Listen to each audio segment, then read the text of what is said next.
Welcome back. This is episode 8 in the Land of Confusion series. I'm very excited for my guests today. The amount of people I've met in the last week is so crazy, and it's not only been really enlightening, but it's been really helping me to kind of go back in time as I process my own exit from this whole situation to kind of see the other side of everything. And that's why I'm really excited to welcome you, Katie. How are you? Good. How are you? I'm good. So to the listeners, who's been following Tori closely is gonna remember Katie as the Kathleen. the locals girl who was, I believe, called crazy. Yeah, So well, an extremist, a whole bunch of litany of things. It's the June 18th recording on Toresays. okay, so if you guys remember that moment where a woman confronted her, this is her, and I'm gonna play I'm that. the crazy lady. And I'm so happy you're here. I'm going to play that clip at the very end of this podcast, but I think for everyone, including myself, I haven't gone back to watch it. I just remember it happening. I would like for everyone to hear her story for herself, and then we can all watch it at the end and decide for yourself, looking back, if you still feel the same as you did. So anyway, please just dive right in and tell us your story, how you came to know Tori, all of it. Okay. Well, it was pretty easy. COVID happened, the lockdowns 2020, as we all know. I was a mom. I have 4 children, so the school measures were ridiculous. They quarantined my daughter in September of 2021, illegally.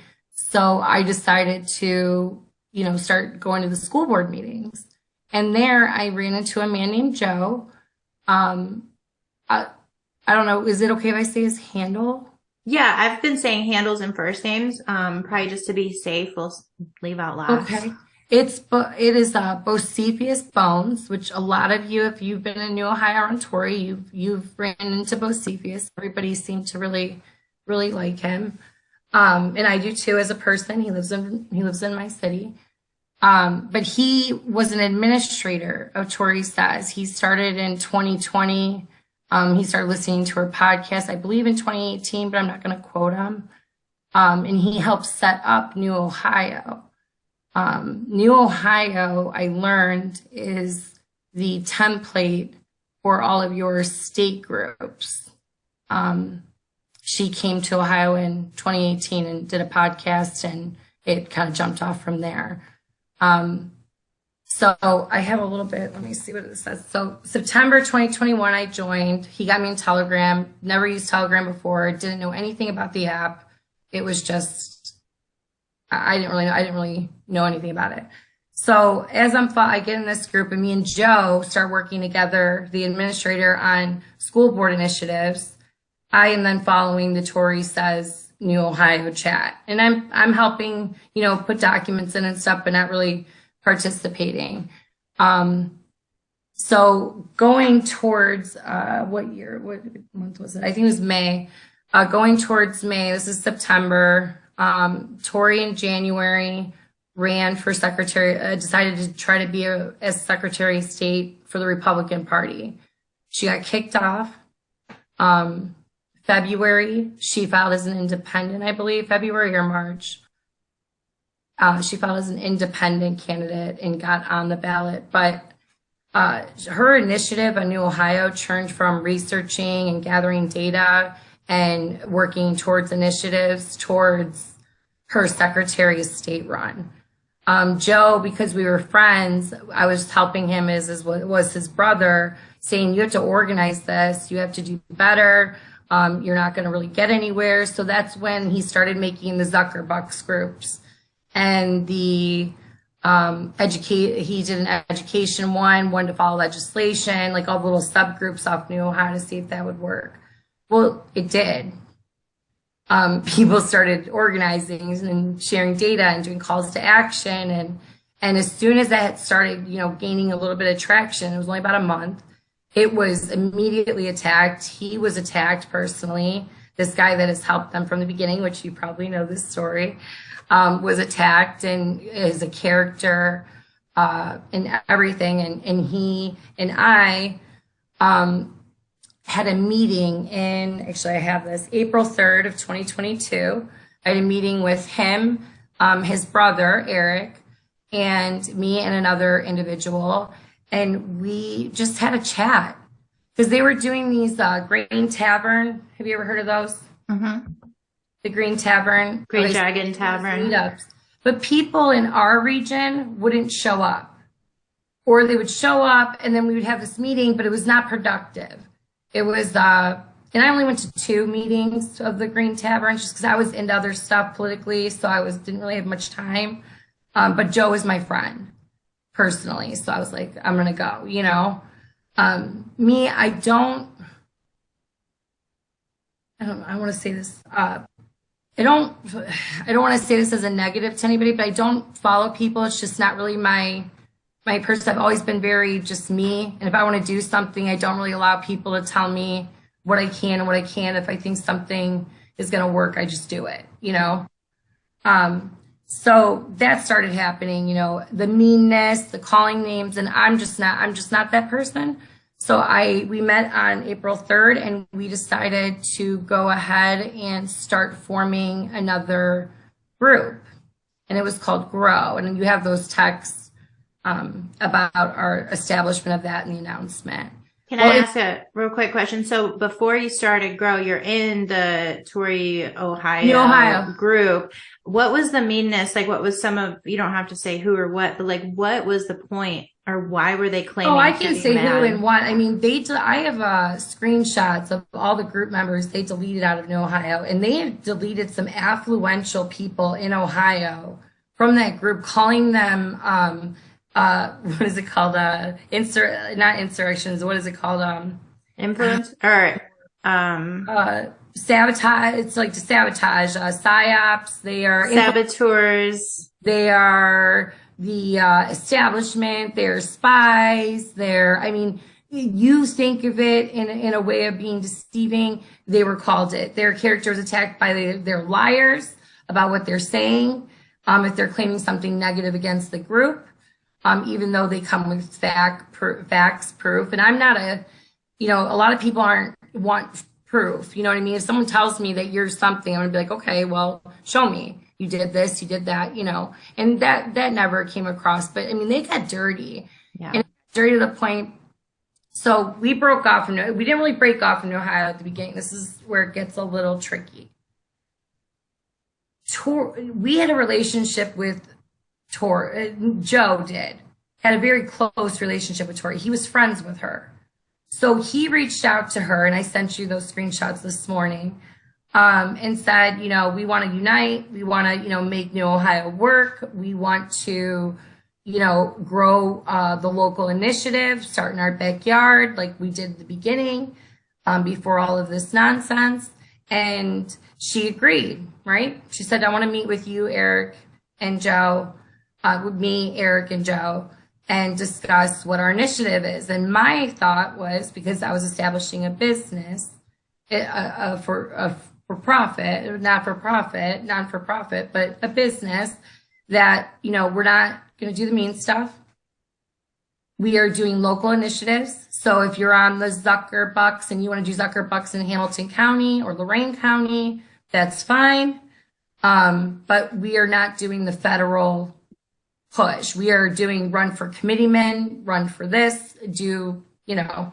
Local. So our understanding was we were going to have a meeting and they were going to just send people to us.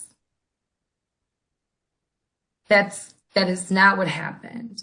I got a hold of Nick because there was little, you know, talks between us four, and it just wasn't making sense on why we would go with them. You know what I mean? We were successful doing what we were doing in our local initiative, which was reforming our county central committee.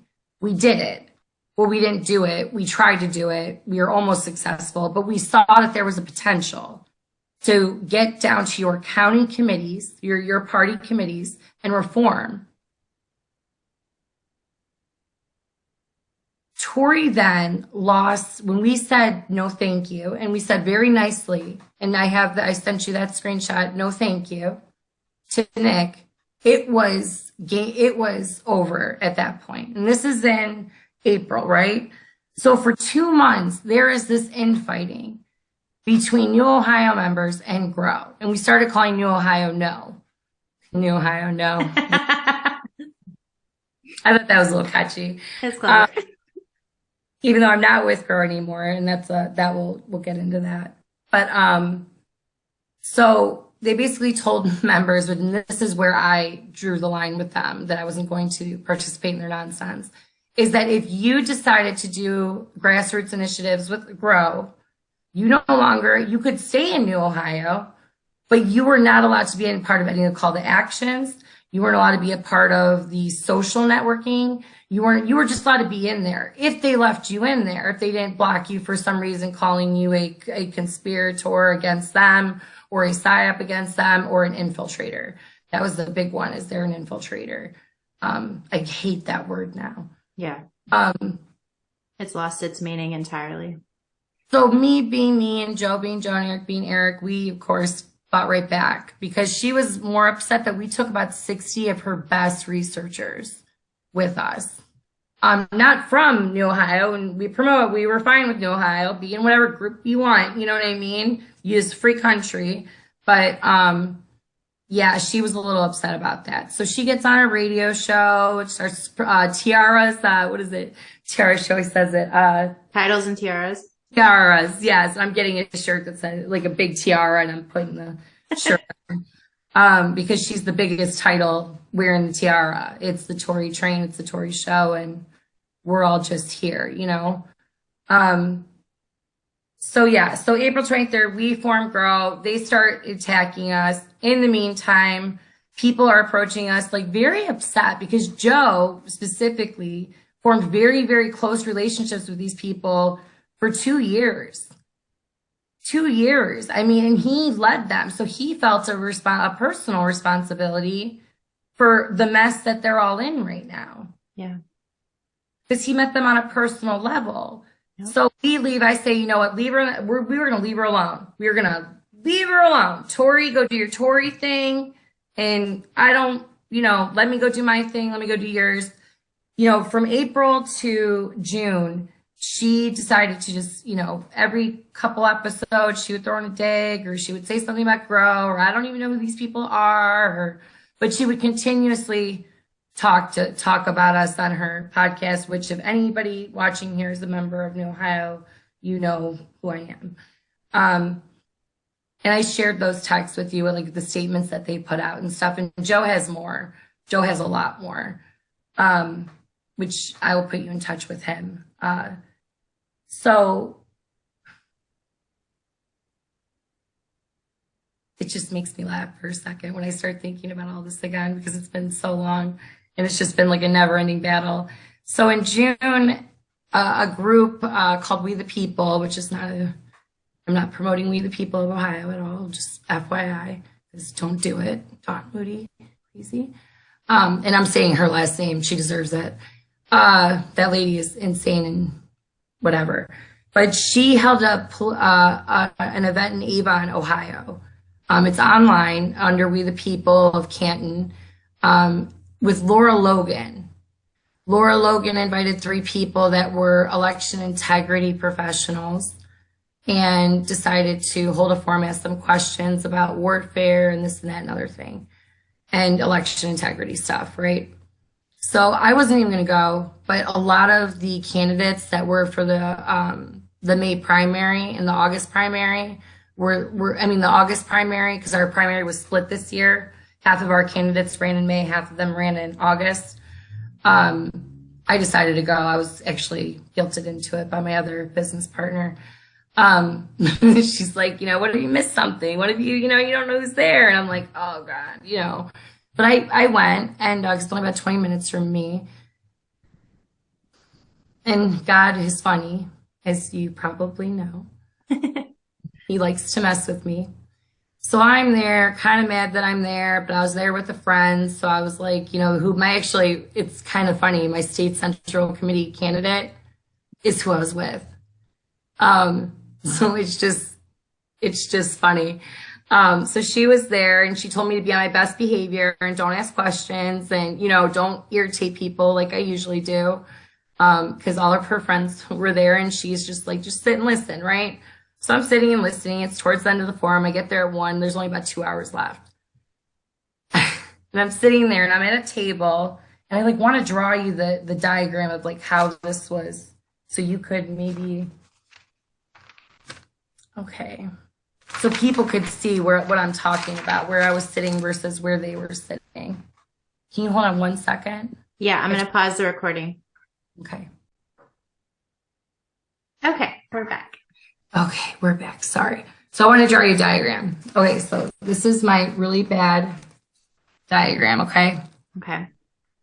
But here's the stage, right? Okay. You see the stage? Oh my God, no, you can't because it's falling. Okay, so yeah, there's the stage, right? You see where I said me, Laura? So you can see like how the tables are set up. She's sitting in the front. So Tori's at your table? No. Tori's that box that I suck at drawings. Is that box right here. Okay. This is where I'm sitting. Okay. There's where Laura Logan's sitting. Okay. Here's the stage. Okay. Right in front of me, here's me, and here's the speaker, right? It's like literally diagonal. I can see him, right? Okay, so she's standing like an arm's length away from me. My picture doesn't show. Okay, Tori Maris. Okay. Is standing an arm's length away from me. And me and her have been battling for two to 4 months at this point because I've been arguing with her about a bunch of stuff. So 2 to 4 months, but really battling 2 months because I left and made her mad. Okay.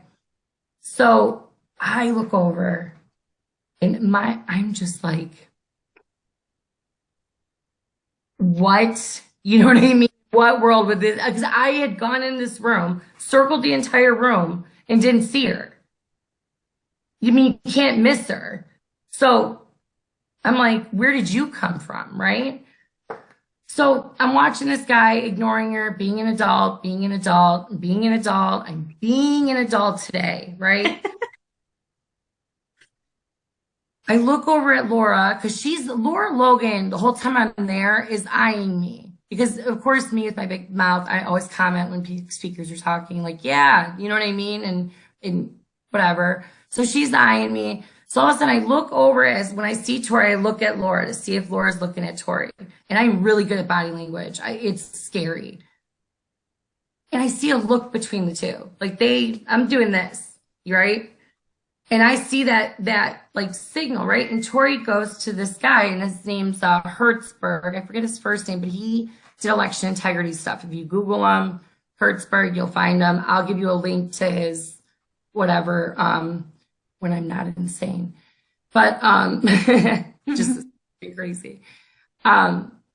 He's speaking about getting involved on a local level, getting a hold of your board of election members, and that will really affect more change than anybody will truly believe. And that he is bipartisan. He did help with the Everest report in Ohio on election integrity back in 2007, I believe it was. So he knows a lot about this. He's done election integrity stuff throughout the country. He is the professional. So Tori, while I'm doing this, asks him a random question. It's on recording. You can go back and see it. But it's a question about some issue that she usually does. And the guy looks at her, and like I said, I'm really good at body language. The guy looks at her and says, I don't even know who you are. Like, plain as day. Don't know who you are. And he looks at Laura, and him and Laura know each other very well. Like, they spoke before he spoke together up front and said, like, we've known each other for years. We've done all this together. Blase, blase, blase. Who cares? As soon as that little confrontation ended between Maris and Hertzberg, Laura stands up, and I mean like out of nowhere, stands up and she's like, you can't, and I might be a little out here, so I'm sorry for people. You can't say that to these people. They have done everything the last year and a half to help our grassroots initiative. I mean, ridiculous. She got this entire room like up in arms, all sorts of questions. I mean, it came from, you don't know what we've done to this is all controlled by the NW. I mean, it's insane, right? And like you don't know what we've done. Does that mean like the Tory groups or? No, this is every political candidate that is running in the August primaries. Probably not everyone, but majority of them are in this room. Not like heavy hitting Republicans, but the grassroots individuals. Okay. You know what I mean? This was our grassroots movement event. One of them, one of many, but a really big one, because they have a slogan. Laura's here to save the day, And she's like playing her hand and disrupting this whole situation. There's more to expand on that one, without giving too much away. But so she gets this whole room up in arms, and they're already running past their time. So the venue then comes in very quickly and says, "There's a wedding going on out back. You all need to leave now." And I mean, they were like, "Get out!" And this is a good 100 people in this room, right? That are. And the poor speaker, like as much, even if he's a part of all this, I feel bad for him. Nobody should be accosted like that at an event. So me being me, I look around, everybody's yelling, and I see Tori standing in the back. They get a cup of coffee, and standing, by the way, to Tori fans, standing next to Hertzberg, not speaking to him, not conversating to him, not anything. She was actually eavesdropping while she was on a locals chat. She was eavesdropping, making a cup of tea or coffee or whatever, while he was talking to the event coordinator.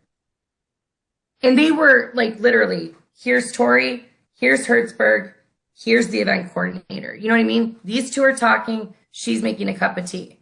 Yeah. I, of course, see her vulnerable. That's just my instinct. And approached her. My first question, and everybody please listen, my first question to this woman was, "Do you remember me?" Quickly said yes. Good, you remember me. So I'm not going to be the crazy lady yelling at somebody who doesn't, not yelling, but discussing something with somebody who doesn't know me. So I'm like, "Tori, what's your issue with Grow?" And then she points at her phone, shakes it, I'm like, "I don't give a bleep about your phone. What's up with you and Grow?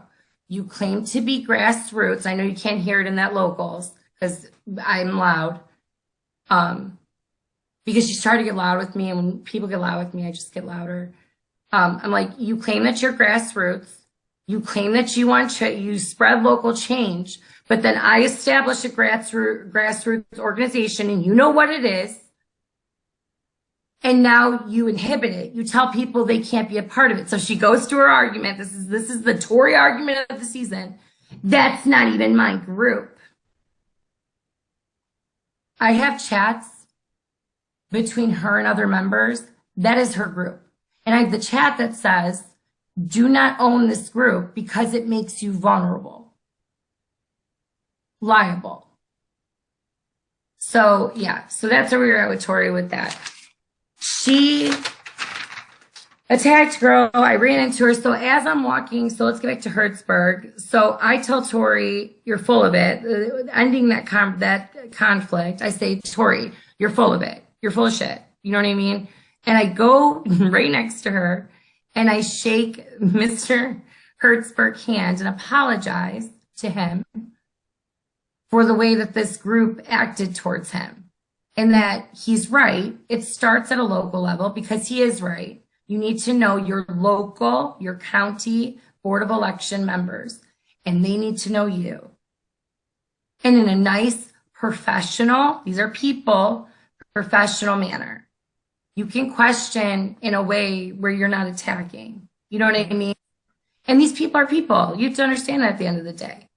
So I said this to him, and I said, "But it's people and grifting POSs like her," and looked, and I mean, they're standing like this, that make people do the things that they do like this today. And he said, he smiled and he said, what's your name again? And I said, Kathleen Beyer. And you can use my last name. You don't have to bleep that or anything. She says it enough on her podcast. And he's like, thank you. And I'm like, you're welcome. And then I walked out the door. Well, I walk out the door and there's still a group of these insane people yell, not insane, upset. I don't want to say insane. I think that's really mean. Upset, and rightfully so. They don't know the process. They don't understand. It's so convoluted. It's so convoluted. It takes so long to understand the processes of elections and systems. And that's it. People are I people. get it. Yeah. It's what they know. And that's all they know. Yeah. So I walk out front. People are yelling. So of course I'm listening. And all of a sudden I hear in the background, Brad, and this is Brad Lynette, and we're going to say his last name too, because he's on the lighter side of the dark side now, but not all the way there. This was his life, and she, did what she does. But she goes, Brad, do you know who this is? And you can hear that in her June 18th recording. You can hear her yelling at me. Brad, do you know who this is? Do you know who this is? And I said, Brad, do you remember me? I saw you last weekend at Joe's house. Do you remember? I'm like, and I saw you at this meeting and that meeting, and you've seen me on New Ohio. Act like you don't know who I am. Do you not know who I am, Brad? So Brad, of course, says nothing. He starts recording me on his phone. And Brad is about 6 foot something and like very skinny. You know what I mean? Old man. So I wasn't going to be mean to him. But I did say, Tori, I did pop back at Tori. I'm like, Tori, you know who I am. Brad knows who I am. I'm like, and once again, the grifting Tori Maris is making people write letters so they get on targeted lists from our ABC agencies and also get blocked, get your speech censored by House representatives, and make them factless and lead them towards the endless hole of nothingness and tell them nothing and let them do nothing except spew hate and follow the hero. And she's like, that's not true. And then so as my and Brad listens to me, and I said, have fun writing your effing letters, because I'm a little upset now because he's following me, recording me. And I said, Brad, you can record me. Put my license plate down. I don't do super secrets. Never have. Never will. Nothing that you're doing in a public, political, city, county, state, federal matter is a secret. No document is a secret. So the super secret stuff should be everybody's main key that something is a little funny. Mm-hmm. Nothing is a secret. You are not the FBI and CIA running some operation here. She wants you to feel like that because it's useful to her beings. But so she runs out. She then gets on. She got on locals. I'm on locals. Look like a crazy person. That's okay. But then she gets on her live because I shook her up. I mean, I scared her. If you listen to June 18th on Toresays.com, and that crazy woman she's talking about is me. I mean, she calls me a white supremacist, an extremist. Talk about being a Democrat. Talk about not having a conservative value. What do they do when they don't have facts or anything to say? What do they call you? Yep. Those things. And I want to give a little background. I lived in Lorain the last 14 years before 2020. 14 years before 2020, I lived in Lorain, Ohio. That is the most one of the most urban cities in the state. My daughters went to school at Admiral King High School. They were the minority, and that's okay. There is nothing I don't want to say we don't see color because I hate that term, but we treat people, as a human. I have always in my life, and I have people to say how much I've helped their families, whether they are, like my dad says, we just don't like the purple people eaters. That's it. You know? Yeah. You don't do the purple alien people eaters or whatever. That's the only people that, I don't like. But, it's just hateful. She said that she was happy that she wasn't carrying her gun. Yeah. Oh, you have to listen to it. It's telling. And it's libel as well. Because the thing here in the state of Ohio is if you have a career and the thing the person is slandering you on, you actually are liable for slander. And I just started a political business.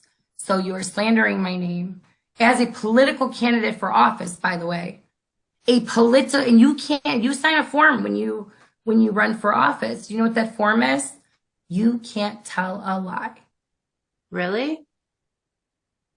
Yeah, I wrote in as a joke. Well, not as a joke. It wasn't a joke. It was to get my name recognized in the Republican Party. Who the heck is this? And who the heck is running as write-in candidate in a split primary? Like, you know what I mean? So, but guess what? It did exactly what I wanted it to do. My name is out there. People know who I am, and they understand why I'm here. So that happened, and she did her June 18th thing, which I'm not going to go over. People can go and listen. You know what I mean? So, that happened. She, for a week or two, was talking about me, and I just kind of let Tory Maris die. I agree. I'm doing stuff within the Republican Party, working on, our state central committee, not getting overtaken by Jim Renacci, who is an establishment Republican. People Google his name. He's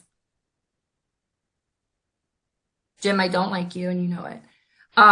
Anyways, but so I moved on. Well, she actually gets on as an independent for Secretary of State. In mid-July, the way our elections go is you turn in your signatures in May, right, as an independent. The state has so long to verify, because you need 5,000 signatures to run it as a write-in, okay? So they had to attain 8,000 signatures. So they did their whole signature thing, and they got on, and I'll give it to her. She got on. And then the show started. Then the writs of mandamus started. Then the Frank LaRose is breaking the law started. And I want to be really clear to people. When she's talking, please, I know it's like really easy just to listen to somebody and kind of just listen. She doesn't understand the basic process of how our elections work. It is easy to blame one person, the Secretary of State, for election fraud. That is the easy button. We are a county-controlled form of government. It is your county chair, your county board of directors that are making decisions on what machine, and it's your county commissioners that pay for elections. All of the Secretary of State does, and I'm not saying Frank LaRose is innocent, okay? I don't know. No one has proven otherwise. You know what I mean? And in this country, you're innocent before you're proven guilty. So do I have theories? Maybe some little nonsense? So, yeah, everybody has theories, but nobody has substantiated those claims. And the way our system is operating is a county local control system. Your counties run your elections. Your county board members make those decisions. Your commissioners pay for those elections in every state. That's how it goes. And all the Secretary of State says, put the rules up and oversee those elections, right? Make sure law is followed. If the Board of Elections have issues, they refer to the Secretary of State. Now, if you have a problem with your county, if your elections, you need to get new board members, which means you need to get involved in county central committees, i.e. Steve Bannon's not Steve Bannon's, Dan Schultz, but Steve Bannon promotes it, precinct strategy. You get county control, you take control of your states very, very quickly, within a couple election cycles quickly, because your counties, again, county control, endorse your candidates. So we need to stop blaming our governors, our Secretary of States, not our legislators, because they're governors too, they're complicit, but our Secretary of States are not, and our auditors are not the only ones, and our governors and our legislators are not the only ones that are responsible for election fraud. All our legislators do is write the law. Frank LaRose does is oversee it and write the rules. And if you don't like the rules, you can legislate, right? You can get a hold of your legislators and change that. It is our counties. And people for the last 3 years, just because of and I hate saying the word misinformation, it's misguiding people and leading people, and it's so easy to vilify one person. It's so easy to do. You know what I mean? It's all his fault, and then all the masses at him, but it's not. And they're laughing. The establishment is laughing. Yep. Because by you doing that tells us, excuse me, I have my phone, I thought you put on silent. Tells us that you don't understand the process. Or you understand the process and your intention is not to fix it. Just throwing that out there as a possibility. So, she gets on, and I am working within the Republican Party. So I use that as an opportunity to kind of go back at her. We wrote an article that's on meanstreetoh.com. We wrote a couple of them. Her first one, Woman Behind the Curtain. I've read this too, and I will link it below. Letting everybody know about Tori Maris and who she is and the grit. We found out that she had a husband who was arrested for an incident, which is what it is. But the interesting part about the husband is it led us to North Dakota, and that she tried to run for mayor, and then she was involved in politics there. Okay. And she did the same Tory tactics. She threatened my kid. We came at her with this article. She threatened my kids. She threatened me. By doing that, I think it upset some individuals, and the Ohio Republican Party ended up basically pretty much carbon copying my article about her, because she's smearing the state. You have to understand what she's doing. She's doing writs of mandamus, which she has not won, by the way, one case in Ohio. Well, she may have won one, but it meant nothing. But every lawsuit that she has done, even her Mayfield Heights, which put her on the map, she lost. So when this is happening, in July, she had caused division between me and the people that started Grow. So I left, but I was kind of kicked out at the same time. There's text messages you all can see. I think Ashley would make them available. I don't need to go. You guys, if you've been through this once, you already know I got attacked. I'm a horrible person. It was a little different though, because I was working with a helping a Trump endorsed candidate, J.R. Majewski. And these two individuals, Joe and Erica, I was working with, went behind my back, created a secret page, and took all of mine and my partner's political connections, the people that we met the last couple months in person, and put them in a private group and kept us out, and called it this group Grow, our concept, our idea, and then pretty much told me, Eric and Joe, and this is Tory tactics, think about it. This is what they've learned over the last 3 years. If I don't like what you're doing, what am I going to do? Not be a professional and discuss it and come to common grounds and understand that you started a business and you both own the business. All four of you, by the way, not four, own the business. They attacked me. I'm a horrible person. On my birthday, by the way, I'll never forget it, because I think I cried like half my birthday because my friend almost overdosed the same day. My longtime 20+ year friend. And happy birthday to me, right? I'm a horrible person, and I just think of myself, because I was making some waves within, and I still am, within the Republican Party here, because that's where I believe the reform is. The Republican Party is divided. When they say divided, people think two. Okay? It's not.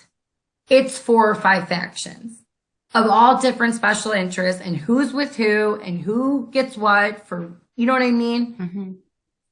That is where you win in Ohio. I don't know other states, but I know Ohio. In Ohio, that's where we win. That is the only party that we can infiltrate to the point where we can make effective change. Do I have to work with the Ohio Republican Party? Yes. You voted for these people. I didn't. Well, I did, but I voted for who I wanted. You know what I mean? And that's our democratic process.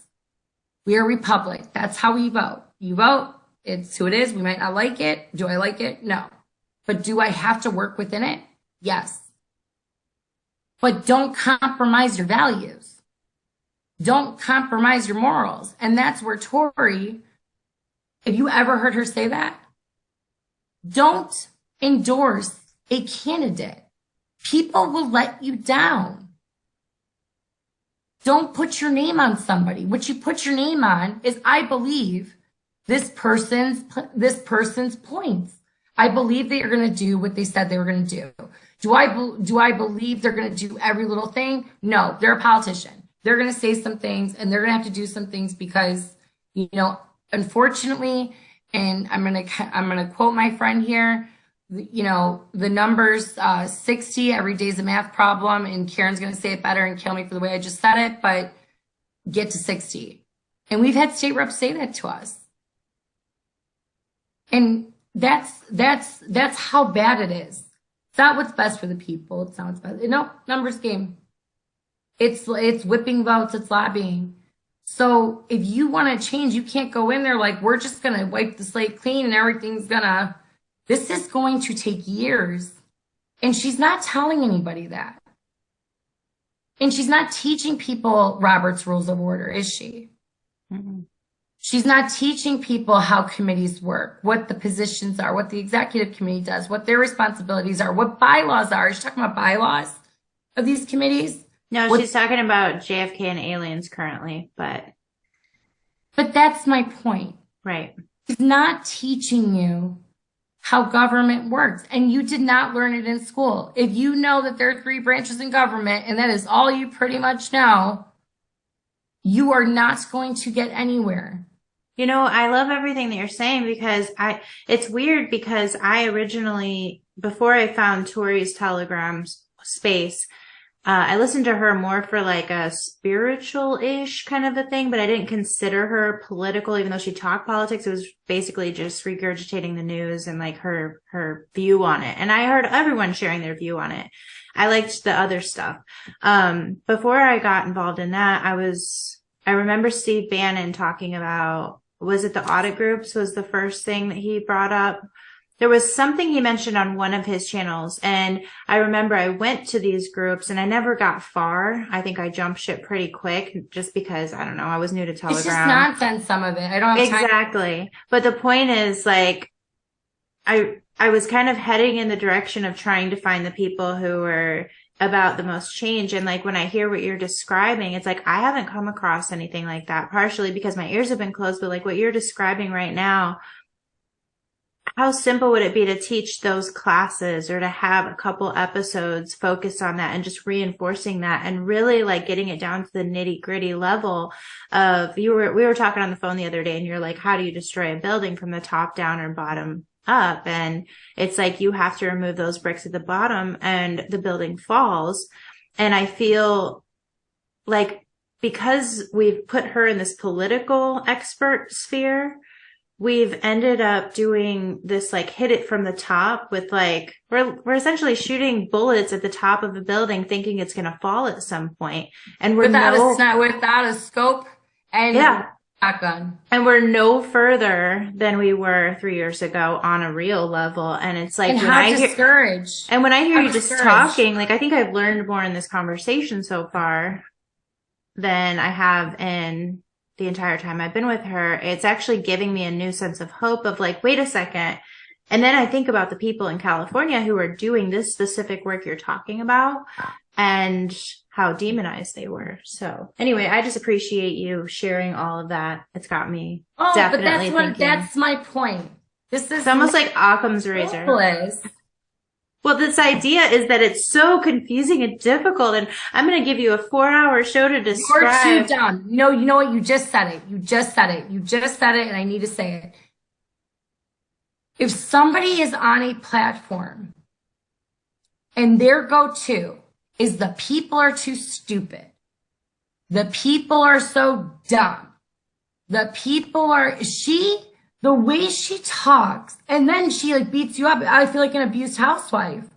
You didn't do good enough. You didn't do this. You didn't do that. You didn't do that. But she sat there drinking her Starbucks, eating her McDonald's, and time traveling in her Tesla. Like, you know, she's not leading people to anywhere. She's letting them do. Now, this is where I really want to segue into this. And I think this is a good idea. Like you said, no one's teaching anybody how to operate in government. And you start in your backyard. I'm going to repeat that. You start in your backyard because I don't know your backyard. You do. You know the people. You know your community as much as you don't think you do. They know you. And it's a very small amount of people. And then you change yours, and guess what? People will be like, oh my God, did you see what happened in Lorraine County? They did this, this, and this. They're reforming this. They're reforming their bylaws. They passed resolutions, which is the platform. They passed resolutions in their committees. They're pro 2A, so their legislators can't vote against it. Or we followed a bill, SB 178. It was going to take away our Ohio Department, me and Karen, our Ohio Department of Education. It was going to basically make the board useless. The people that we vote for to represent us. And it was going to let DeWine appoint one person to then appoint two people to now run DO, which is the Department of Education Workforce, and basically take away the voice of the people in public education and politicize it. It took us 2 weeks of speaking out and doing videos on Facebook. And guess what? They could have passed it in a bill that would ban transgenders using bathrooms, but they had to vote against it. And we got the majority of the votes. You want to know why? Because we made such a big uproar. People were calling. Do not write. Stop writing letters. They don't read them. A staffer does. And then they write you a generic email back and they put 1-2 sentences that personalizes so you actually think they read it.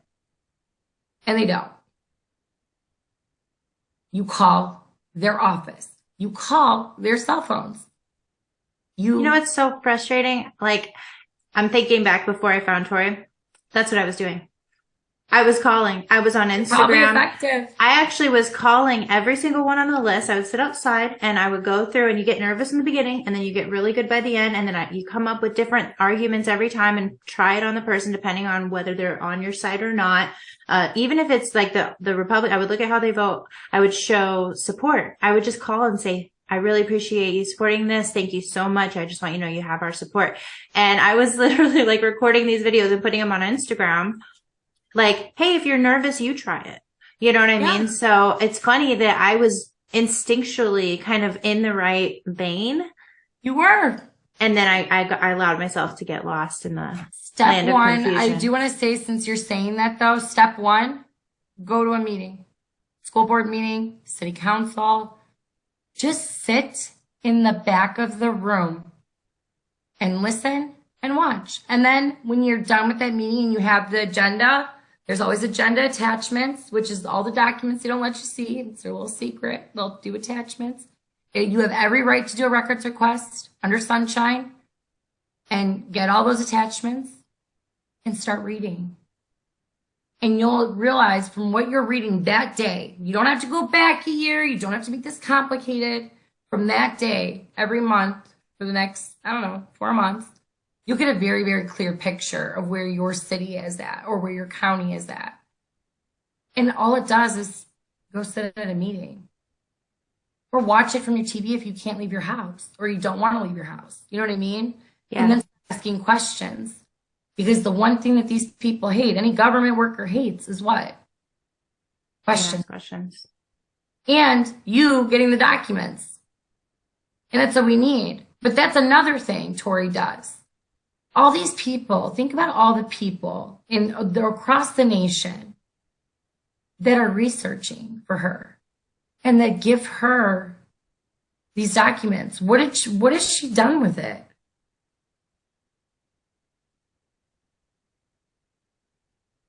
Has she put it in a Dropbox and shared it to all of her followers?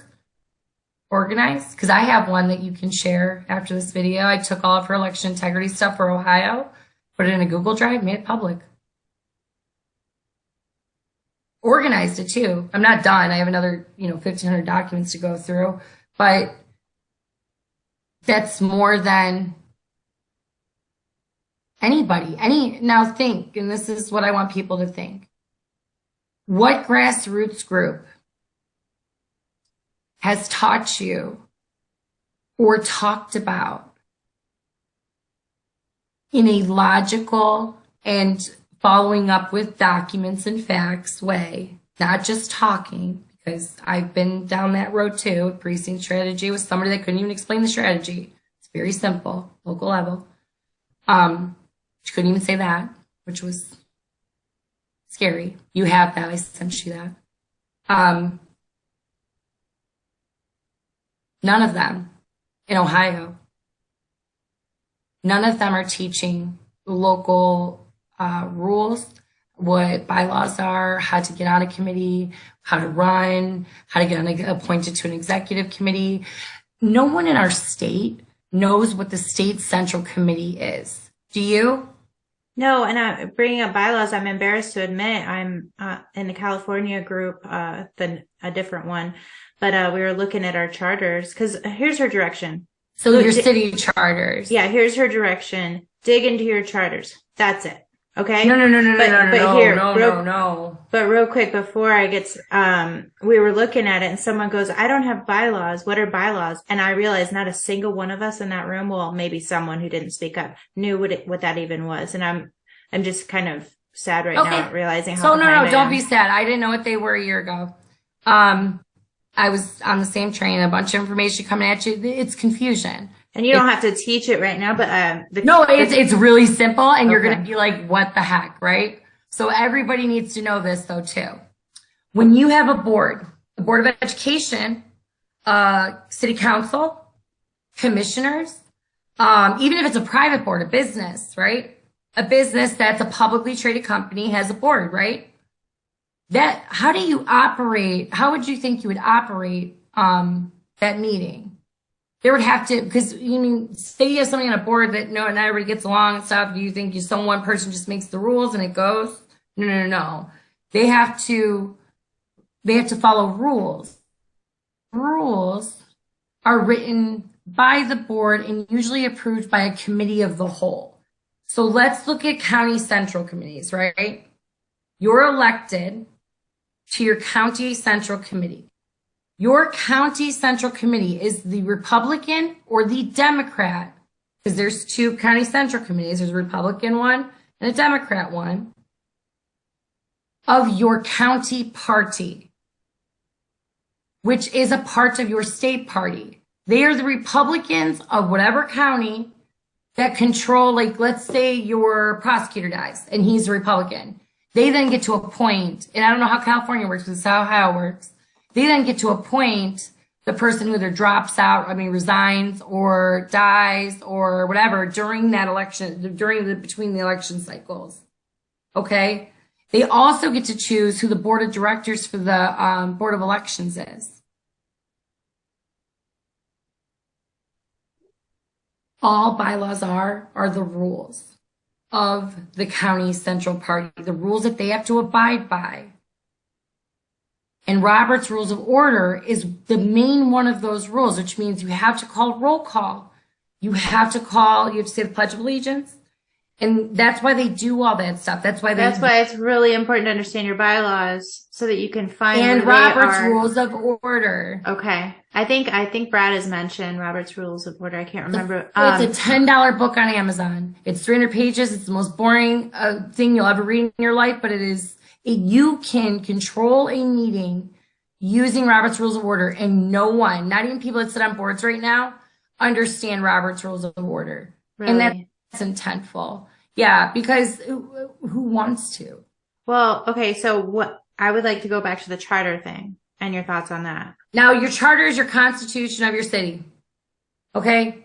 The way Ohio works is that you can either follow the guidelines of the law, ORC, the Ohio Revised Code, on how to operate and run your city, or you can make it a little more stringent based on your city. And that way, then you develop a charter.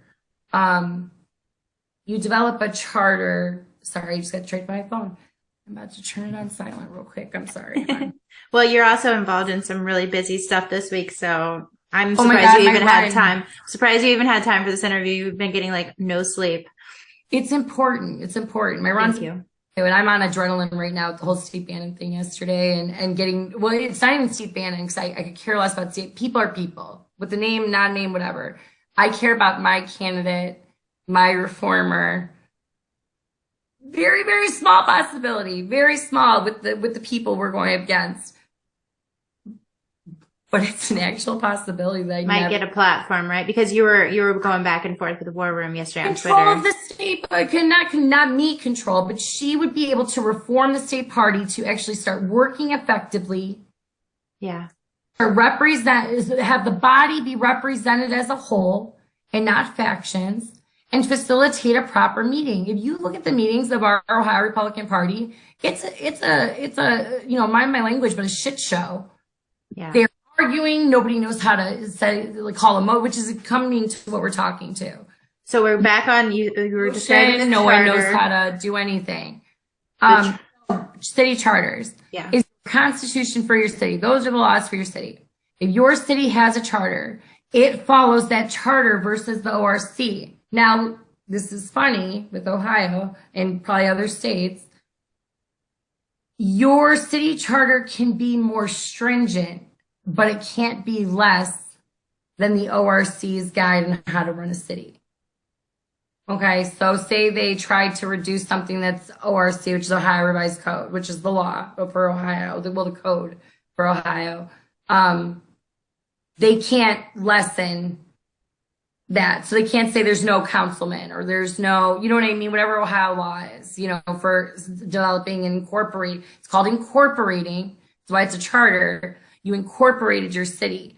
Because when cities first came to be, they weren't cities. This is why you have townships. Think about it. They were townships. Like Ohio had like Berlin Township, Vermilion Township, and instead of being Vermilion the city, it was a township. Because townships, you don't have all those rules and regulations a city does, or taxes like a city does. You actually have more control on a community level, because I can't say city level, it's a community level, because your townships are very lax. It pretty much just follows the ORC. They don't have a charter.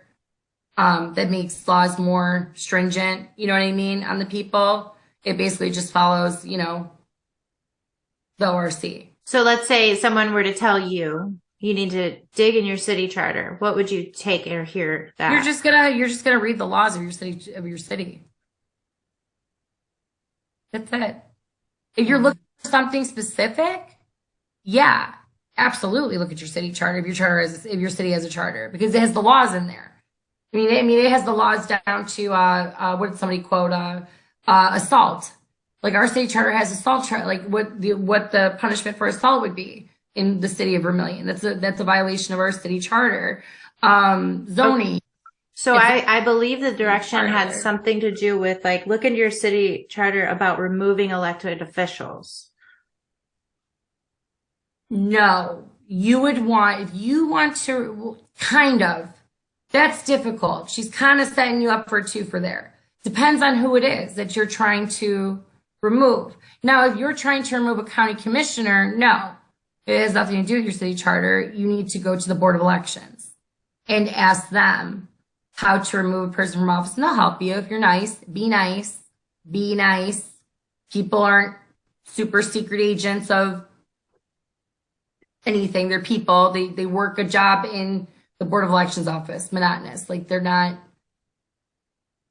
Not that they're not spies. I get what you're saying.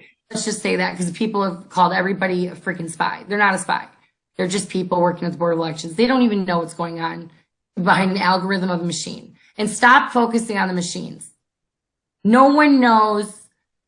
But no one, unless you're a triple certified MIT person, can explain algorithms and weighted machines. Okay, no one knows what that is, and no one can really prove it or what is in the machine because it's proprietary knowledge. The machine. None of us can even get that information, right? Start looking at their procedures. There's something called an EAP, and Tori was pulling those. And if you're in Ohio, just go to that election folder. I have almost all the counties' EAPs. It's called an election administrative plan.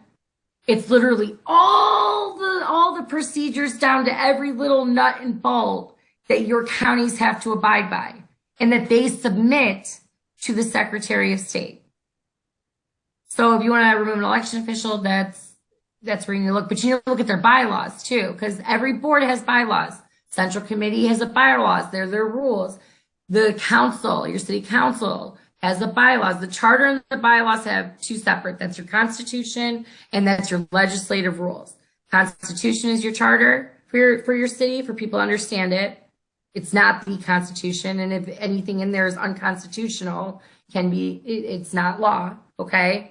But for an example, so people understand, charter is your constitution of your city. You have a council who has to follow the charter, right? Because their jobs are outlined in that constitution. But they also have bylaws, which includes Robert's Rules of Order. Because Robert's Rules of Order is what's called parliamentary procedure. It's the rules to operate a committee, a board, anything, any public entity. Okay. And it's rules. Who can second a motion? Who can call a motion to the floor? But people don't even understand that language because they talk like it's British. Nobody understands what they're saying when they're passing a motion or they're amending something or they're seconding stuff. No one knows how to do it either. And that's intentful. Or if they do try to pass something, no one in the body knows how to fight against that with the executive committee or with the board itself, with the committee itself, right? So bylaws are important. You need to read your bylaws because those are the rules that your committee, any board has to abide by, always including Robert's Rules of Order. Okay. Always. So, and then there's other, this person, we voted this, blah, blah, blah, blah. So the whole point of this though, discussion with you and I getting into this is no one in a grassroots level has told anybody anything on how government really works and how to affect change. They have used the January 6th. They have used every hot political topic to distract, to inhibit, to basically make our movement feckless, because after 2020, we were steamrolling. People were mad. People wanted to get involved, but people had no idea what to do. And I had been told by a county central committeeman, who we have half of our county seats empty, our committee precincts empty. It's purposeful because we can't control 62 people, but we can control 11. So why would we want people to know about our party? That would give more people a say. Because your precinct, when you look at wards on a city map or a precinct, that's your 2, 3, 5 mile square, and your rep has to live in there. And it's set up like that for a reason, which comes to the bigger thing. People don't understand how our government's set up. It doesn't go the federal government, the state government, and then the county.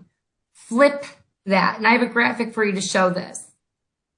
Your control is at your local, then your state, then your federal.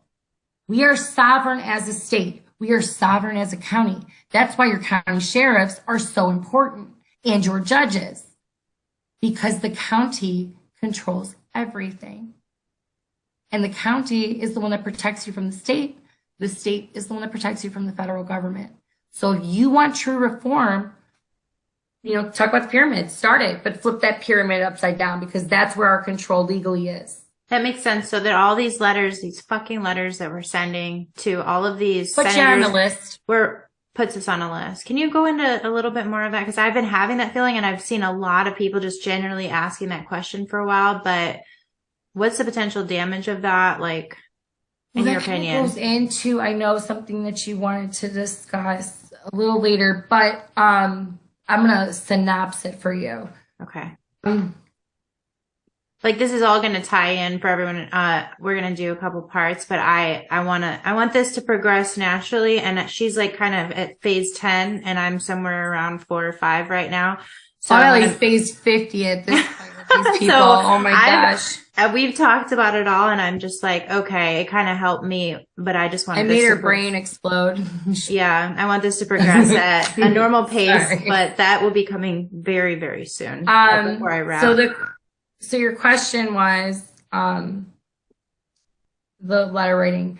The letter writing and the list, like, what's the potential damage? I say list and I say that not knowing 100% fact that that's what it's doing, but think about it logically. You're writing to these senators all at the same time. Emails, and you're mass emailing them, right? They're spamming you. But why would a Tory or a Burgie or any other little faction that's telling you to write letters or do something weird, you know what I mean? Not weird, but like kind of not useful. Why would they want you to?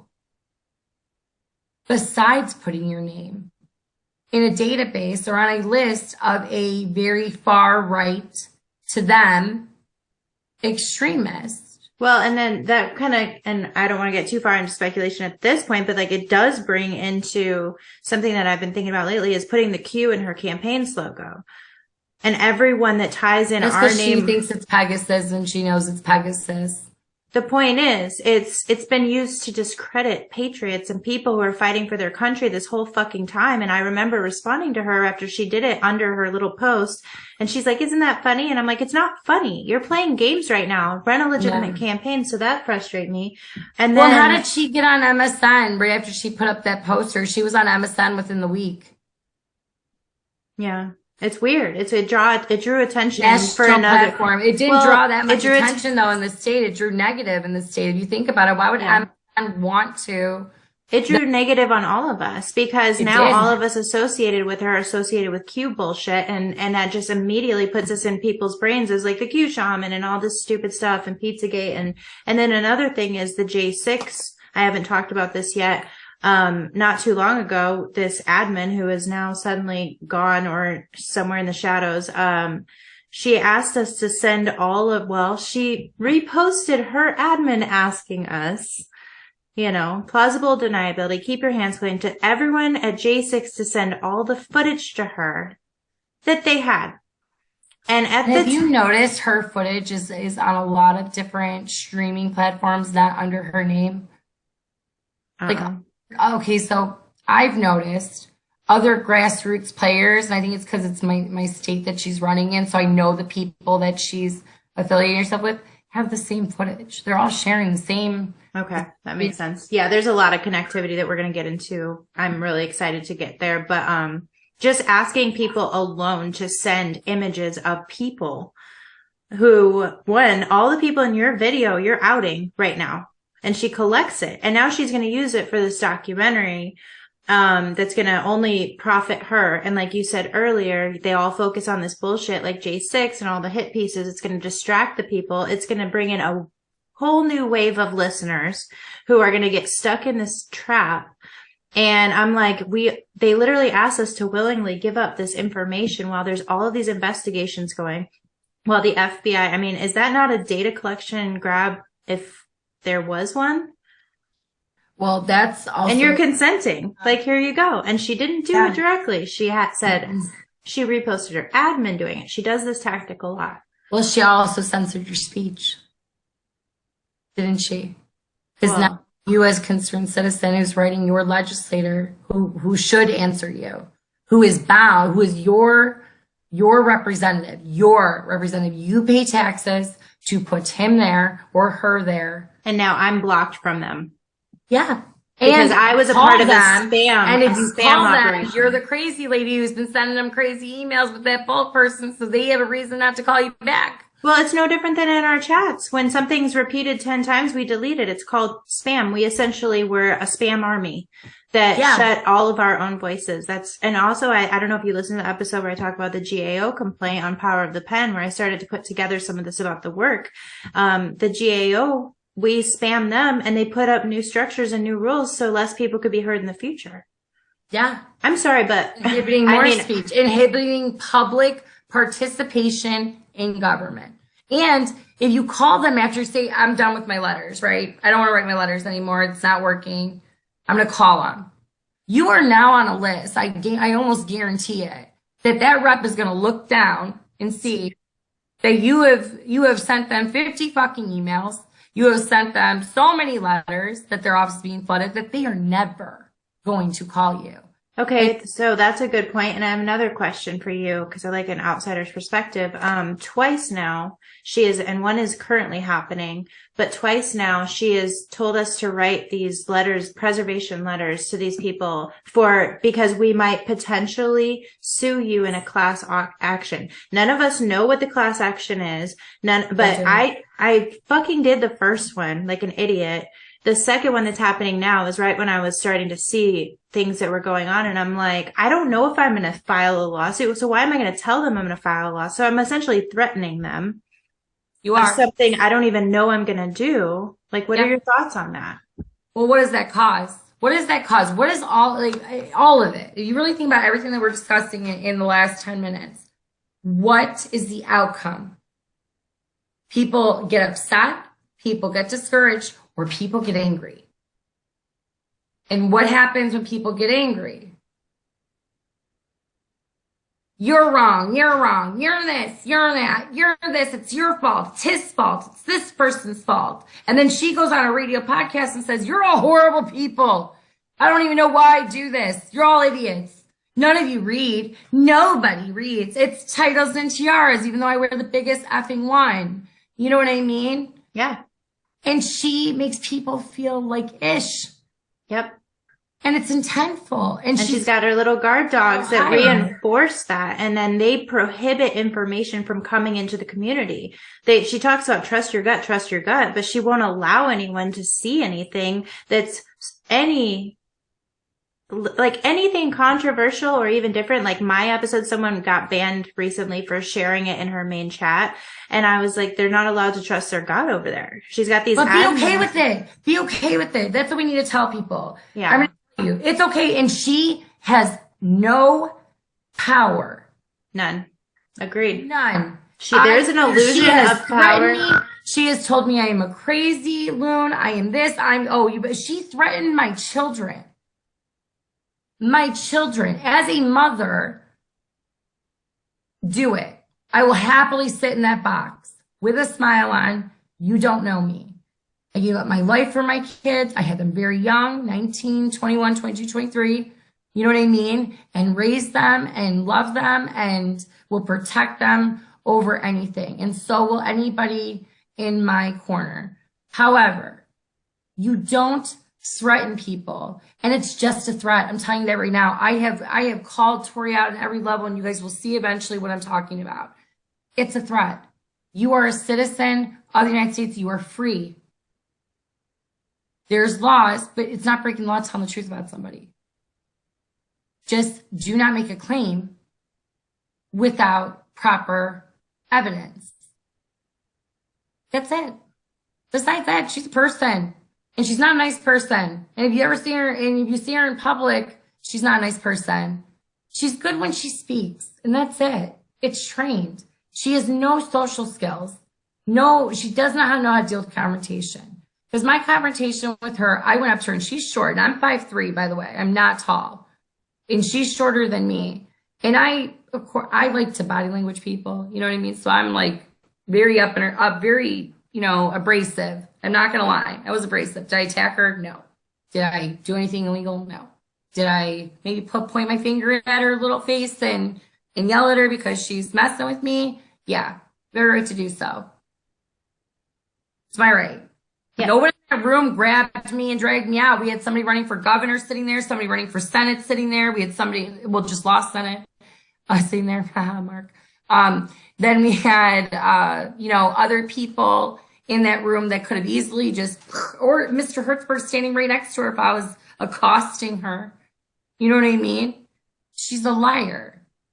And she does it, and she uses to the point of her own advantage. And that's what she's doing with every state group, every New Ohio group, every person that she comes in contact with. She is using her for her advantage to push her agenda. Her agenda is to divide, cause chaos, and conquer. And honestly, it's because I think she's a Democrat. In 2018, she helped Attorney General in North Dakota run for office. He was a Democrat. She has a letter to Obama in that reel that I sent you from her daughter about bullying, what's coming through right now, Title IX. They're trying the bullying. You know what I mean? So she's tied to a lot of things. And no offense, anybody that has 30 aliases, I can't take you seriously. And I don't know where you came from.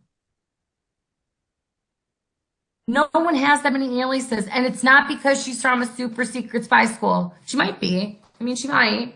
Well, I have to say, because I know her response to that is, well, because the people like to just quick give the response and never consider that maybe they were given the answer so they wouldn't have to ask questions. Documents. But some of the aliases are just misspellings that have happened, right? Mm-hmm. No. It might happen, one or two. But when you have your name and another person's name kind of mingled, and then you have a total different name. And I've seen different middle names. Yeah. In there. Yeah. And that's like, that's not a misspelling. Or Terpsichore, and it's Terpsichore. That's her real name. Terpsichore. But how did she run for office under Terpsichore? Terpschore? How does she have an ID when her legal name is another? If that is her legal name, but that's what I found so far, that's her legal name, because it's on her military records that way. And I have requested her form, so we'll see what we get there. But, you know what I mean? There's no solid evidence. Every piece of evidence that you can find on that lady, and they're not hit pieces, ladies and gentlemen. They're court filings. They're for fraud, for embezzling money, stolen valor in newspapers. This is not a hit piece on Tori because she's saving the world. And if she is saving the world, someone, besides the one lawsuit she won in Ohio and that did absolutely nothing for her case, what has she won? What has she done? Besides talk you in circles and talk half the country in circles, and they're all very specific states. Nothing. She's done nothing. And I've told her that to her face. I have screenshots to prove it. I have trolled her because she's a problem. And Tori, I want you out of my state. I was born here. I was raised here. I'm a Clevelander till I die. This is my house. She needs to go. She needs to go out of the country and go back to Greece, if you want me to be quite honest with you. Because that's where her family is from. I don't know if she was born here. She might have been born in New York, but she needs to go back. Because she is trying to just inhibit everybody. And people, I'm so sad for people. I'm so sad for people because they are so discouraged. But you know what has come out of this that I kind of want to leave this off with a little bit of hope for people for our first part. I met my business partner, who you will probably be having a conversation with shortly, to kind of prove our little theory here that we're going to continue on with. Joe. But I met my business partner. If you go to meanstreetoh.com, Karen Kiefer, bio's there. She is amazing. Through this and our groups being basically destroyed by her, we found each other. We leaned on each other, and we have become a force in the state of Ohio to the point that we have a candidate that is actually getting steam and potential to be the chair of our Republican Party. That means any endorsement goes through the Republican Party of the state and your county committees. Wow. For any candidate, including governor. And the chair doesn't have that power. But what she would bring to the body is order, a decorum of respect and transparency, and allowing committee members that we voted for to have an equal voice to debate and discuss their things, plus training. None of our states in central, not none, a lot of them do, and it's purposeful they don't teach new ones, but new or grassroots individuals do not know how to operate a meeting. And Tori's never going to teach you how, because you would be effective. And she knows everything. She's read everything, she's just a super, super secret genius.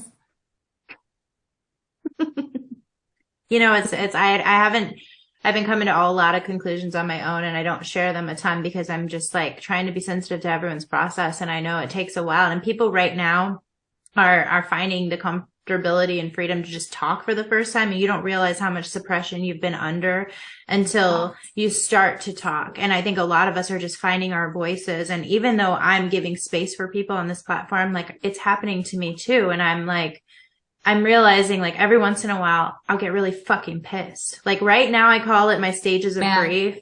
I'm in anger, like hardcore anger for the last couple of days, to the point where I'm even like, okay, my closest girlfriends who will ride or die forever, I'm like, I can't even be around you right now because the shit I'm thinking about right now, because not everyone's at the place I'm at and they might not ever get there.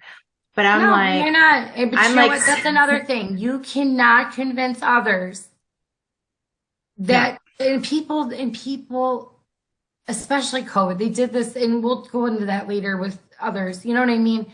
But it was intentional. But it's not the end of the world. Everything's not doom and gloom. That's the thing, is they make it so big that it's impossible, and you believe, and then these, like, this year, it's like the year of the R's, whatever that means. It's like, it's so fucking vague. You could literally be like redemption or this, how you could say anything and be like, I told you, look up R in the dictionary and ask yourself how many words start with R, because it starts with R-E. How many words start with R-E? It's probably the most used letter in the fucking dictionary. Anyway, the point is, it just becomes so she can go back. It's vague. Yes. So she can say, I told you guys. Oh, Tori said. It becomes so vague and convoluted, and I'm watching people decoding her words.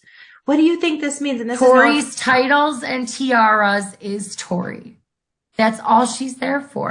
She's showing it so much lately. She has come out. She's super freaking out. Fucking nasty. She is freaking out. She is direct. Because we've been hardcore messing with her for about a year now. Well, it's not just you guys, because the people that I'm in contact with right now, yes. Everyone who has been separately doing it right now, I got connected to. And so the conversations that are happening, I'm like, oh, this is we just happen to be in the same state. You know what I mean? Where she's reachable on a physical. No, and that's why your story is really powerful, because you've seen. And so before let's start making our way towards the end of this episode. But before we do that, is there anything else you saw specifically with her in the state of Ohio that you'd like to talk about, whether it be other candidates? I know the independent that was running. I don't know if you want to touch on that. Yes. So end all be all in June, and we'll get back to Eric and Joe real quick. They abandoned me. They went back on the Tory train. They told me I was a horrible person. We're on good terms right now because I'm a human. And I see the ways of Tory, and I can see how, that hope of her being Secretary of State, just maybe they drank the Kool-Aid and went crazy. But Karen and I met because her grassroots group and my grassroots group, we were basically shunned because we were the people that were like, you guys, this isn't a thing. You can't let somebody, control you like this. This is ridiculous. Nobody, as a grown adult, nobody should tell you what you should and should not be doing, for one. who don't know you and, no offense, don't want to know you. Tori's not calling these people and talking to them. She's sitting there drinking her latte, traveling to Mexico, Florida, Cali. You know what I mean? She's enjoying her life and driving her Tesla and time traveling. Like, she doesn't, Ohio specifically, and I don't know other states, every grassroots movement and political figures that are influential in our state have been usurped, I want to say, maybe that's the most appropriate word, by Tori Maris. And we can show this, and we will be showing this through Mean Street Ohio and Ohio String. We're doing Mean Street Ohio String Theory. We've been working on that for, the better part of 2 years now. Just because it goes more into government connections that, unless you're in it in Ohio, it really kind of doesn't affect you because it's your state. But it is interesting because of foundations, and we'll go into that later. What foundations are involved and what people are in Ohio. Ohio's very, very, let's not forget who's here. And the history is very interesting. But that's for another time. This time is for my story. But yeah, she's taken over grassroots, and it's the same pattern. It is the same pattern every single time. Every time I talk to somebody, and every time you probably talk to somebody, it's the same. They attacked. They were horrible. I worked so hard. I'm so discouraged. And you're broken. You're broken as a person because your spirit has just been destroyed. Yeah. But the thing that Karen, my business partner, and I want to tell everybody, this is not the end all be all. But if you continue to allow her to derail us, it is. Yeah. But we at Mean Street are going to have classes teaching people in Ohio how to be on a committee. You know what I mean? What bylaws are, what your charter is. We have worked with somebody that has developed a whole program. So that's what we've been working on getting started. My advice to the Tori listeners is take off the headphones, open the book. If you're interested in something and you don't know how a process works, you can reach out to my handles anytime. You can reach out to me. My cell phone is on my website. Text me, ask me a question. It's usually pretty simple. And once you start doing it, it's crazy. Because once you figure out committees in your local, then I'm going to expand with you guys on how to deal with your legislator, because that is a whole other ballgame. This is so exciting. Like, you're giving me so much incredible hope in this conversation. Good. I appreciate you, because I realize my brain got fucking hijacked for 2 years, and I feel like I've been living in this thing where that's how I feel. It's not. It is 5th generation psychological warfare. That's all you can call it. And I know I sound like a conspiracy. That's what it is. And unfortunately, she ran into somebody who had really, really, really hard authority issues. I've never listened to anybody a day in my life. You can ask my mother. And to my detriment, if someone tells me to not do something, I am now invested in doing that, even if it hurts me. But just to see what's going to happen, because they told me this, and I just want to see otherwise. And Karen is the same way. And I really can't wait for you to have a conversation with her, because she can also just show the pattern of, I think that's what we need. And you're going to talk to Joe. We're going to get you linked up with him, because him and his brother are the insiders of the insiders. If you think I have information on Tori, I have nothing compared to Joe and Eric. Now, I have the further story, though, that we will be talking about later, that Joe and Eric refused to listen to me about. And I love Joe and Eric, so please, people, don't make judgments. People get in situations. Will I be very hesitant in ever working with them again? Probably. Bridges were burned. But in my city, we're going to have Eric run probably for city council, and they're going to help me with a petition to reduce our income tax. So, just because somebody burns you once and shows you who they are, trust them, but it doesn't mean you can't work with people. Doesn't mean I'm personally hurt by things that they've said to me. So that's just where we're at. And they know that. I've been open with them and transparent. Like, You were my friends. They were my friends. We were doing crazy stuff with Ohio, with our school board. And I just feel like, I don't know what I did because we were friends. At the end of the day, we were friends, and that really upset me. And like even Eric, we put him up for during this time, State Central, and tried to get him on, even though Frank LaRose didn't open the candidates thing back up. So we did like little reform stuff here and there, and it works. People just keep going is my thing. Keep going. Just take off the Tory time travel and stuff. Karen's really good with the lingo that we've all created, but and I love you guys will love Karen. She's so funny because she put it stuff that I didn't see together, and that's why my missing pieces are her strengths. You know what? Here's the thing though. This is what happens when we connect, when we talk. And I believe that everything you're saying is correct. I've seen it for myself. It is all about dividing us and keeping us apart, because as of late, as I've been talking with all these people from all these groups that I wasn't allowed to talk to, so to speak, everyone has a piece of the puzzle. Mm-hmm. And every new person, I'm starting to get a whole picture. And you have been, in addition to that, there's an interview that's coming up in the future that is mind blowing. And it's just one of those things where, this is what we weren't supposed to do, is connect. She is, I believe by proxy, so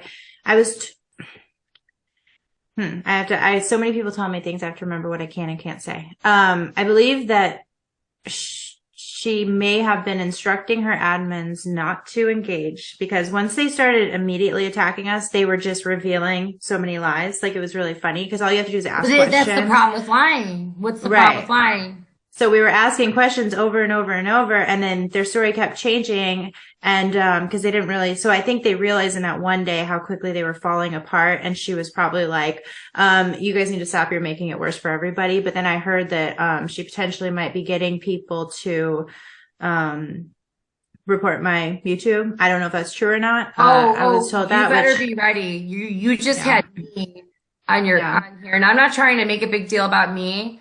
But I'm saying me and Tori have a personal beef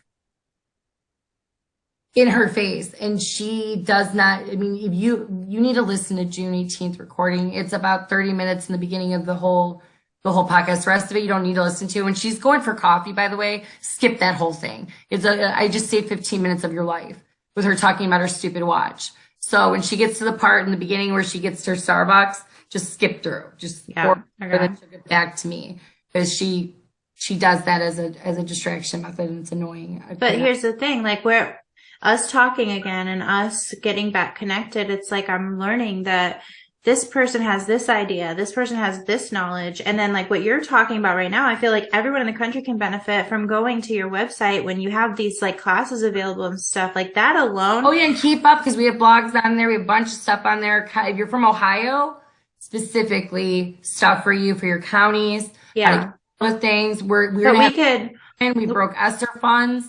We have done a lot. But I feel like all of us states could even look at something like that and model it in our state. And it's not even expensive to do. That's the goal. And we can start really teaching and educating ourselves and each other. And I just feel really sad that we were so many of us were hijacked. So I feel sad because I feel like I've lost time. God does everything in his time. There's a reason now. Believe me, I felt that way 2 years ago when I was did I just waste 2021 to, September 2021 to April, 6 months. It only took me 6 months, but like I said, I have authority issues. I don't like being told what to do by anybody. I like my own ideas.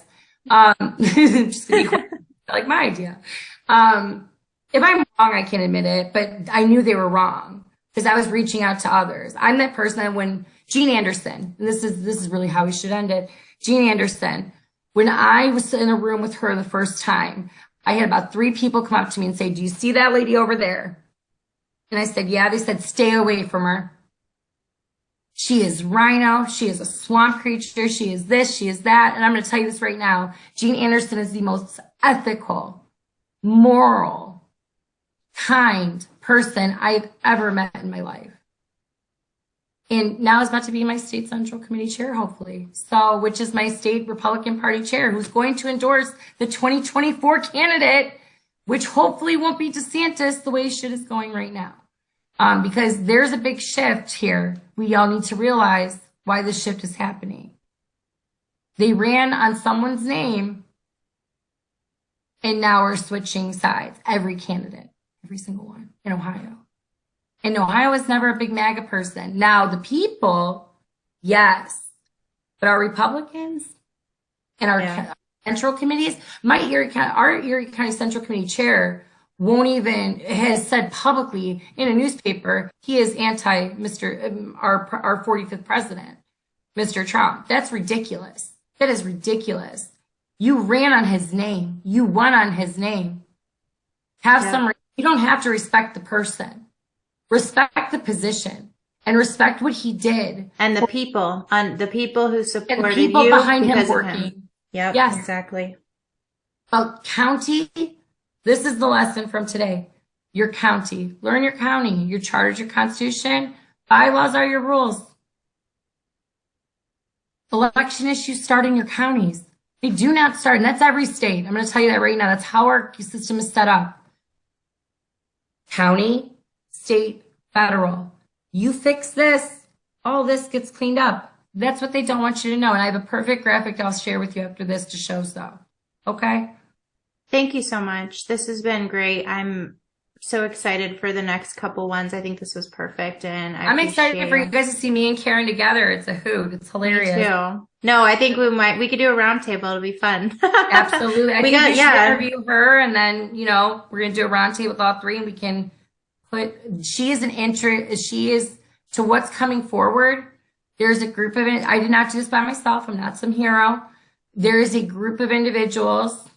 I'm going to say this right now very clearly, not including Eric and Joe, because they actively fought against me this entire time, revealing what we will in the future. But I want you to know those individuals, and they're very key to show our state as a template to show you what's going on in all your other states too, because fortunately we have already reached out to each other and kind of figured out who's who. Yeah. I'm really excited. God's funny. He's hilarious. And the way he does stuff is it's amazing. It's absolutely amazing. I've been watching it, and my whole 2023 theme is bigger than me, greater than me, because I'm realizing for 2 years. Well, I realized, it's like I just need to show up and let him guide the steps. And you just said it though. Show up. Just go to one meeting. You're not going against the monster here. Quit worrying about what the Congress is doing. Start worrying about what your councilman is. I love it. Thank you so much for coming on. Thank you, Ashley. It's good meeting. We'll have you too, and we'll have you on again soon. Always. Okay, guys, so this is an end of episode bonus. I was originally planning on sharing the video of Tori at the event when the confrontation happened, but I don't know the laws or rules around sharing other people's content if it's on locals, because it's a paid for thing. So I am just going to say that I watched it. It's really choppy because there was horrible service. If you listen to her show from yesterday, this is because everyone should probably give her $1, and I'm sure the service issues would work themselves out. But I would like to let you guys know that it was everything that Catherine said, in my opinion. As I watched it, and I recommend everyone watch it, go find it. It's June 18th. Her locals, there's two. The first one is the event. Towards the end of it, you can see this interaction, kind of. It's interesting to see because it's like filming the ground and you can hardly hear because of the choppy service. But what I heard was Catherine's story is 100% legit. And it seems to me that Tori freaked out. She started off kind, but when she was asked a difficult question and Catherine refused to back down, Tori kind of, I don't know, you judge for yourself. I'm not going to tell you how to think, but definitely worth watching. June 18th, two locals. So then I started watching the one right after. So if you guys recall, if you were there for that, she had this confrontation, and then she goes to her car and is talking about it for a while. It's very choppy. And then in the next one, she's a little more clear. You can totally hear her. And she was describing the situation that happened.